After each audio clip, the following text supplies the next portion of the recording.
In the golden landscape of Hollywood history, few figures shine with a brilliance as fierce and uncompromising as Maureen O'Hara. Known to the world as the Queen of Technicolor, her vibrant red hair and piercing green eyes became the definitive palette of a cinematic era. But beneath the shimmering surface of her most beloved films, from the emerald hills of Ireland to the rugged frontiers of the American West, lay a hidden narrative of survival and iron-willed defiance. Maureen O'Hara was not merely a star. She was a woman of extraordinary strength who navigated a treacherous industry dominated by men who demanded submission as the price of fame. While her on-screen chemistry with icons like John Wayne suggested a world of romantic adventure, her off-screen reality was often defined by a much darker struggle against systemic exploitation and the personal cruelty of those she was forced to work alongside. This investigation delves into the complex, often harrowing relationship between O'Hara and the man she arguably grew to despise more than any other, the legendary yet volatile director John Ford. Though they crafted masterpieces together, their bond was forged in a furnace of emotional manipulation, public humiliation, and physical aggression. Long before the world had a name for the movements that would eventually expose the industry's toxic underbelly, O'Hara was already standing her ground, naming the creeps and predators who patrolled the studio gates. She was a pioneer of integrity in an era of conformity, a woman who chose to be blacklisted rather than be broken. Today, we uncover the true story of the woman behind the legend, a story of a survivor who used her voice to challenge a system that tried to silence her, and who ultimately found her greatest peace far from the flickering lights of the silver screen. To understand the woman who would eventually bring Hollywood's most powerful titans to their knees, we must go back to the quiet suburb of Ranelagh in Dublin, Ireland, where Maureen Fitzsimmons was born on August 17, 1920. Even in her youth, Maureen was a force of nature, possessing a spirit that refused to be contained by the social expectations of the time. Raised in a close-knit family that championed creativity, she did not just dream of the stage, she commanded it. Her journey began with rigorous training at the Abbey Theatre, where she honed her voice,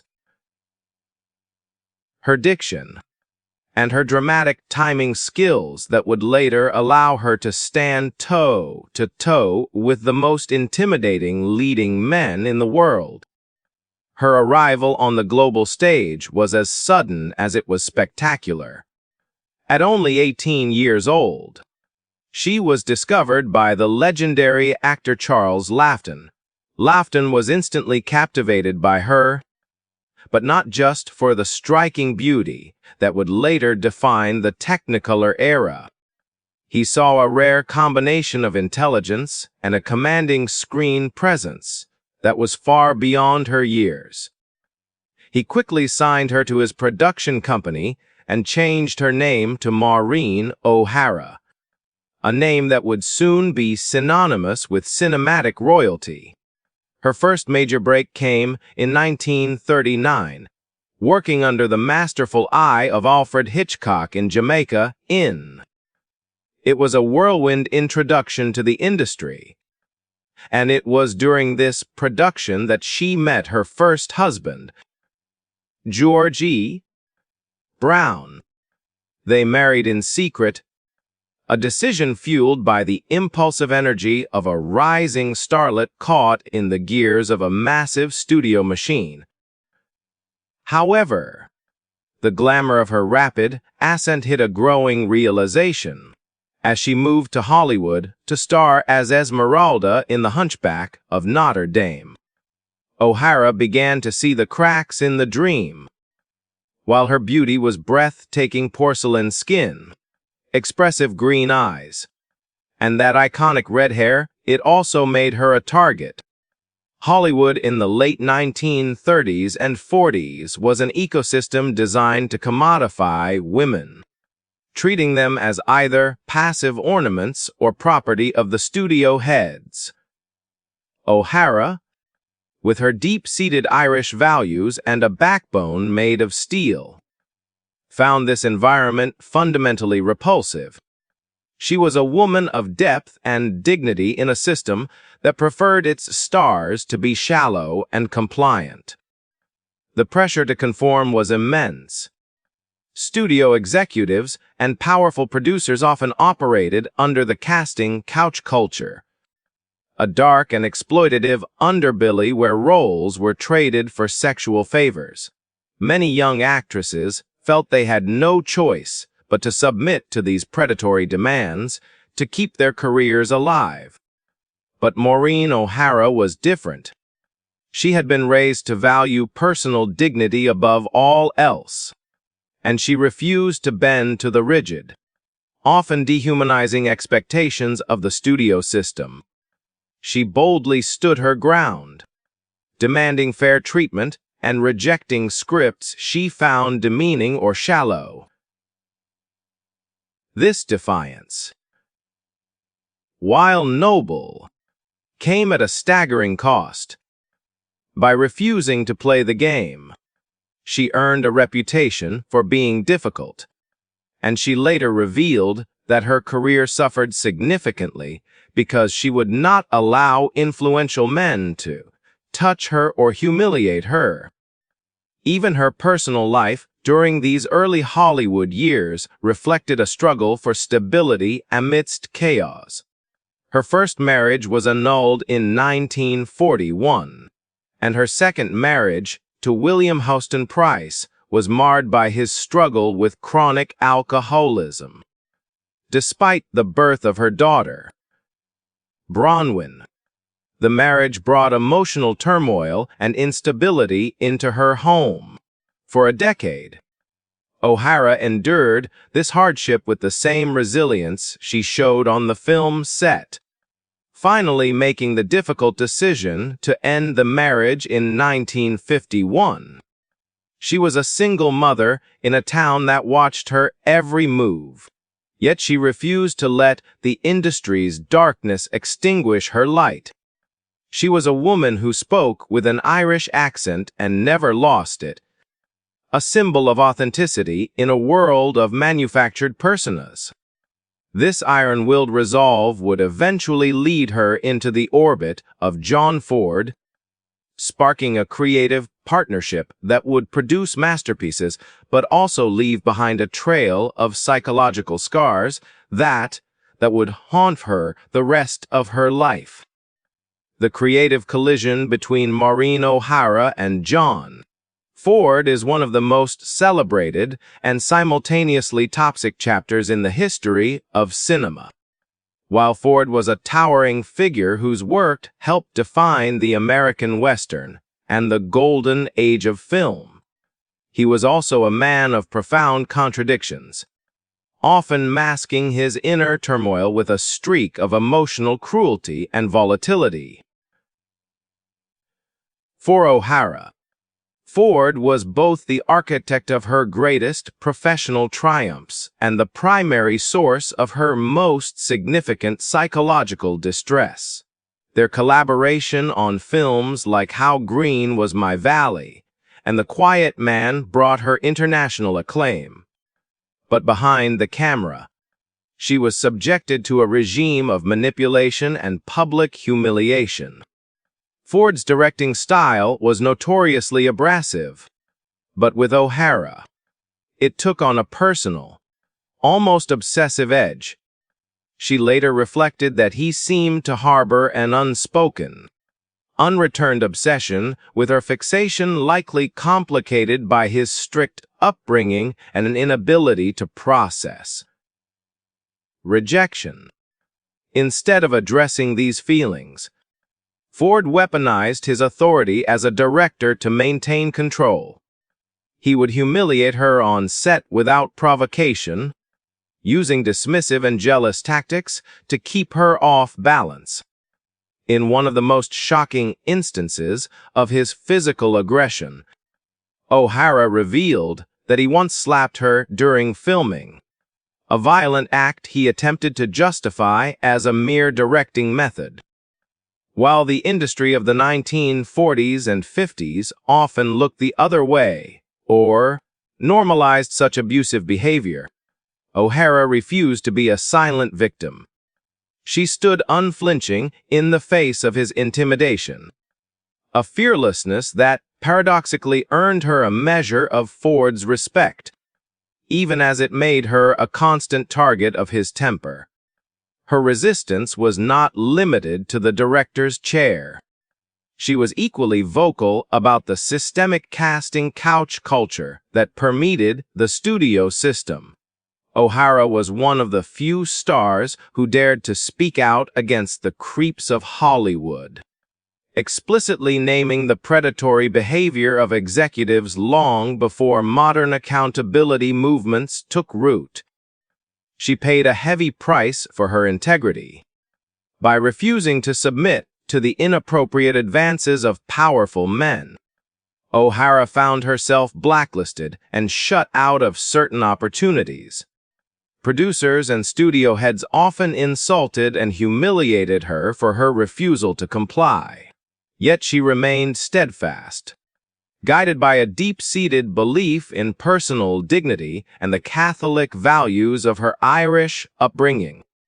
She chose to portray women with depth and backbone characters who were spirited, resilient, and unafraid to stand their ground, because those roles mirrored her own reality. In an era that demanded obedience from its female stars, Maureen O'Hara's refusal to bend was a radical act of rebellion that solidified her legacy as a woman of rare moral courage. While the shadow of John Ford loomed large over her career, the year 1957 brought a different kind of darkness that threatened to destroy Maureen O'Hara's reputation entirely. At the height of her fame, a scandalous tabloid called Confidential magazine published a salacious story claiming that O'Hara had engaged in an illicit sexual tryst at Grauman's Chinese Theater in Hollywood. In an era where a woman's reputation was her most valuable currency, such a public accusation was designed to be a career ender. However, the magazine's editors had severely underestimated the woman they were attacking. O'Hara was not a passive starlet who would hide in shame. She was a woman of unwavering integrity who refused to bend to the rigid and often cruel expectations of the Hollywood machine. The ensuing legal battle became one of the most significant trials in Hollywood history. O'Hara became one of the first major stars to fight back against the exploitative rag magazines that thrived on destroying lives for profit. While other celebrities might have settled quietly to avoid further publicity, O'Hara marched into court with evidence that proved the story was a complete fabrication. She famously used her passport to demonstrate that she was actually in Spain filming at the time the alleged incident took place, by standing her ground and proving the magazine had committed perjury. She did not just save her own name. She effectively broke the power of a media empire that had held Hollywood in a grip of fear. This victory was a testament to the rare strength of character and conviction that earned her a reputation as one of the most formidable women in the industry. This period of her life underscored a recurring theme. O'Hara was consistently at odds with the dark, exploitative underbelly of the studio system. Throughout the 1940s and 1950s, she quietly endured harassment and unethical conduct from influential executives, choosing resistance over the silence that was often demanded of her. She was strikingly blunt in her later assessments, recalling how she was insulted, humiliated, and effectively blacklisted for refusing to allow studio heads and producers to touch her, at a time when women who spoke out were swiftly discredited or silenced. Her 1957 statements were a shocking admission of the reality of casting couch culture. Her defiance during the confidential trial and her refusal to submit to predatory producers were two sides of the same coin. Both actions were rooted in her deep-seated belief in personal dignity and her refusal to play the game required for professional survival. She carried the strong Catholic values of her Irish upbringing into the unforgiving world of show business, placing her self-respect above fleeting gain. Even as she faced threats that she would be shut out of the industry, she remained steadfast, trusting in her talent and guided by an unshakable ethical compass. This moral clarity set her apart from her peers and paved the way for future generations to speak out against systemic abuse. The creative partnership between Maureen O'Hara and John Ford reached its zenith with the 1952 masterpiece The Quiet Man. Yet this crowning achievement was forged in an environment of extreme psychological warfare. While the film remains one of cinema's most beloved romances, the reality behind the scenes was characterized by Ford's increasingly erratic and abusive behavior toward his leading lady. O'Hara later described the legendary director not merely as a demanding artist, but as a man who was emotionally manipulative and, at times, outright cruel. She witnessed firsthand how Ford would inflict his inner turmoil on those around him, using his position of power to humiliate her publicly on set without any provocation. As their collaboration deepened, O'Hara began to perceive a disturbing subtext to Ford's hostility. She came to believe that the director harbored a deep, unspoken, and unreturned obsession with her, a fixation that his strict Catholic upbringing and personal insecurities prevented him from processing healthily. When O'Hara failed to reciprocate or submit to his controlling whims, Ford's frustration erupted into anger and targeted hostility. He wielded his directorial authority like a weapon, using intimidation as a primary tool of control over her. In one particularly harrowing account that highlighted his volatility, O'Hara revealed that Ford actually slapped her during filming, later attempting to dismiss the violence as part of his directing method. Despite the physical and emotional toll, O'Hara refused to shrink in the face of this intimidation. She stood her ground with the same fierce independence she brought to her characters, a trait that she believed paradoxically drew Ford's intense focus and earned his reluctant respect. She was a woman of rare strength who refused to be belittled or silenced, even when her tormentor was the most powerful filmmaker in Hollywood.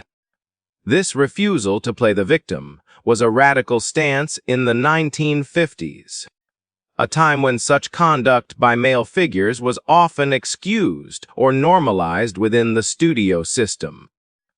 O'Hara's ability to separate the art from the man was perhaps her most remarkable feat of resilience. Even after enduring his abuse, she never sought to deny Ford's cinematic genius or erase his legacy. Instead, she offered an honest, layered portrayal of him as a man divided against himself. She saw a director driven by immense passion, but crippled by his own darkness.